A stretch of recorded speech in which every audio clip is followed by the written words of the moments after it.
الشيطان الرجيم. هیچ کس حق ندارد که غیر پیغمبر و وصیت پیغمبر، تعلیمات پیغمبر، شخصیت هایی که رسول اکرم صلی الله علیه و سلم در این زمین اونها را برای ما به میراث ماندن، ما غیر اونها پیش دیگر کس رویم و سراغ خدا رویم که خدا را برای ما فهمان و بگو داره چگونه فعل داره. در اینجا ما در کلمه عبد بحث کردیم. ما گفتیم ما عبدی بذات داریم، یعنی عبدی بذات یعنی همه ذاتاً بنده خداه. فرعون هم بنده خداه، برای که هم فرعون هم که خلق کرده خدا. شیطان هم ذاتاً بنده خداه، او را که خلق کرده خدا. ما ذاتاً هممون بنده خداییم. هیچ کس نگوه که مقصد دیگه ما بنده خدا نیستم. همه عبد گفته علما گفتن بذات، ذاتاً همه بنده خداه. دوم عبد بالعرض. بالعرض چیه؟ اعتباری. یک زمانی بود که آدما رو در بازار می خریدن، اینا چی میگفتن؟ بنده غلام. میگفتن میرم بنده میخرم، غلام. ما داریم در با عبد مملوک. عبد مملوک چه عبد میگن؟ وقتی که موسی علیه السلام تمام مردم مصر فرعونیا را گفت که بیاین خدا را عبادت کنین، خدای یگانه را، اونها گفتن انؤمنو، آیا ما ایمان بیاریم؟ چی در ایمان بیاریم؟ گفتن انؤمنو رجلین، آیا ما به همین دو مرد ایمان بیاریم؟ به موسی و به هارون برادرش ایمان بیاریم؟ با وجود که نحن عابدون، ما خمون چی هستیم؟ عبد هستیم. و عبد گفته اینجا چی را میگفتین؟ شهرونده. یعنی که ما خمون خانوخو شهروند همین مصر هستیم، با چه خیل بنده یگان خالق دیگر شویم. در بعض جاها عبد گفته، عرب چی را میگفته؟ شهرونده. ما با داریم عبد دنیا، یعنی بنده های دنیا. اونها هم در همین دنیا طلب میکنن، اونها هم در همین دنیا خواهشا دارن، اونها هم در همین دنیا میخرن، میآشامن، میگردن. اینم عبد گفته میشود. لیکن یگان این خدا میگه موارد توجه من نیست. اینها دا میگه من توجه ندارم. کیا دا توجه دارم؟ عبادی، بنده های خالص خودم دا. اینجا دا غلام هم بنده میگن، شهروند هم بنده میگن، شیطان هم بنده میگن، همه را بنده میگن. لیکن در اینجا خدا میگه عبد نیاورده است، میگه عبادی، بنده های فرمانبردار و مطیع من. وقتی که از من ترا میپرسن که خدا را چخیل شناسیم، چخیل عبادت کنیم، دعا میکنن، پیش تو میبیاین، بگو فإنی قریب، ما به اونها نزدیکم. یعنی خداوند به ما قرب داره. قرب خداوند برادران مکانی نیست. قرب خداوند مکانی نیست که خدا در یگان مکان بیاید نزدیک شوه و بین ما و بین خداوند یگان متر و سانتی متر باشه و کیلومتر باشه و او به ما نزدیک شوه و دعای ما را گوش کنه. اگر کسی که قرب مکانی خداوند تشبیه ته که خدا مکان داره، و ای دین میبرو.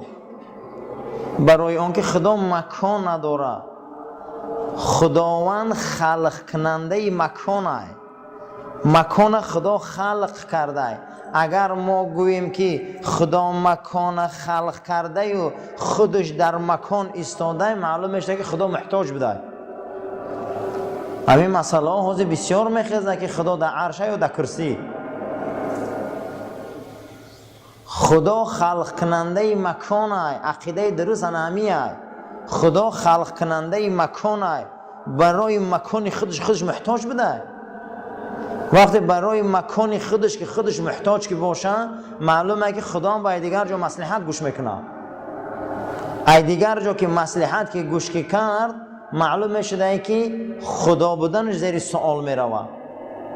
وقتی که ما از پیغمبر خدا را میپرسیم، او میگه به شما قریبه. چی خیلی قریبه؟ رحمتش قریبه، رحمتی به پایان داره او خدا قریبه.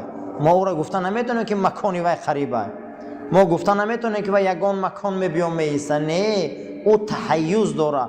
پاک ای مکان، پاک ای جهت، پاک ای طرف، پاک ای هر آن چیزی که مخلوق داره. ما بالا داریم، پایان داریم، پیش داریم، پشت داریم، چپ داریم، راست داریم. این 6 جهت خدا تازه. کسی خدا را به همین جهت ها تشبیه میتیه از دین میبرو. خداشناسی این خیلی نیست. خداشناسی خدا مکان نداره. قریبیش چی بده؟ رحمتش. رحمت او به درجه قریبه که چیکار میکنه؟ از رگای گردن تانم به شما نزدیکم. دیروزه بحث ما بود که از رگای گردن مونم به ما نزدیکه. اگر این دنیا دمو پیش یک آدم اندک دو کنیم، مقصد دعا کنیم که خواهشات کنیم که برسیم، شما میدونه که اندک آدمای دنیا کمتر ثروت دارن و سیاست دارن، ما به اونها ممکن سالاش قدر نزدیک شده نمیتونیم. اما قدرت این الله ببین که میگه ای پیغمبر وقتی من ای تو را ای من میپرسن، تو هیچ محل نگو که عریضه نویسه بیایه اوچرت بسته این کنه به شما را قبول میکنه. با اونها بگو که من با اونها نزدیکم، همین خیلی نزدیکم که ایرگای گردن شانم نزدیکم. این رحمت خدا را بین. فینی قریب، ما با اونها نزدیکم، رحمت من بیکناره برای اونها. ما خدا را چه خیلی میشناسیم؟ ما خدا را همین خیلی میشناسیم که سلب نقصان ای خودمان دور کنیم. سلب نقصان چی را میگن در کتابای عقیده؟ یعنی خداوند عالمه، به همه چیز عالمه. ای کدام جهت ما میشناسیم که خدا عالمه؟ یک بنده ای را که خدا خلق کرده، این بنده اینقدر عالمی میکنه، اینقدر اختراعات کرد، اینقدر نوشت، اینقدر شهرسازی ها کرد، اینقدر تکنیک و تکنولوژی کرد. از روی علم عقل معلومه که خلق کننده ای بنده چقدر عالمه. وقتی که ما اینقدر داناییم، ما اینقدر اختراعکاریم، ما اینقدر شخصیتیم، ما اینقدر زیرکیم، اکنون فکر کن که آفرنده چقدر داناه. معنی عالمی خدا را ما چخیل میفهمیدیم؟ اینه همین میفهمیم. اینقدر که ما عالمیم، اکنون فکر کن که او چقدر عالمه. این فهم که در مقابل عالمیش خدا جاهل نیست. همین ما پیغمبر میفهمیم. همین خیلی خدا عالمه که جاهل نیست، لیکن ما عالممون با جاهلیم. پیغمبر انا میخوام بیان میپرسن پیغمبر ما خدا را گو، خدا عالمه به علمش، همه چیز خداوند میدونه.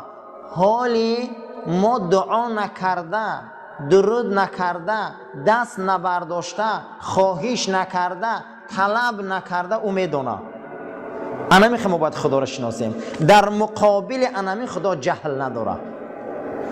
انمی را سلب نقصان میگفتیم. سلب نقصان برادران چی بوده؟ خداوند در علمش جهل وجود نداره، او جاهل نیست. دوم قدرت، توانایی، همین خیلی توانایی که حتی که ما حالی نسبت همه دنیا بسیاری چیزا نمیدونیم. ما همه آدم نمیدونیم که روحش ای چی خلق شدگی، حالی ما نمیدونیم که همه آدم جسمش ای چی خلق شدگی، حالی ما نسبت یا دندان معلوماتی خوب نداریم. حتی که خود بزرگای علم میگن که همین قدر معلومات زیاد شد، 10 برابر اون مجهولات هم زیاد شد. همین قدر دانایی زیاد شد، گفته با 10 برابر نادانی زیاده.